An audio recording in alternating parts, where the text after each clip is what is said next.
Hello guys, এখন আজকে আমরা ডিমের রসা করছি, যেখানে গিয়ে মশলাটাকে আগে আমি ভালো করে ভেজে নিয়েছি।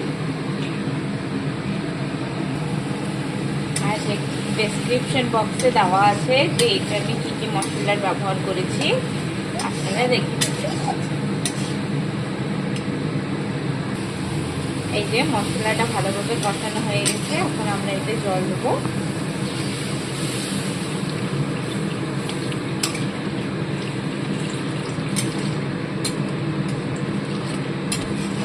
জলটা একটু ফুটে উঠলে তারপরে আমরা ডিমটা এর ভিতরে দিয়ে দেবো।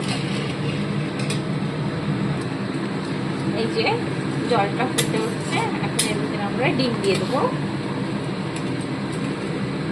কিছুক্ষণ পরে গরম মশলা দিয়ে নামিয়ে দেবো।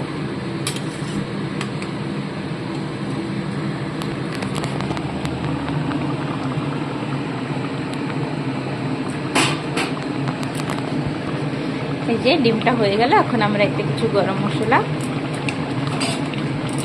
আর অল্প ধনেপাতা ছিটে নামিয়ে নেব।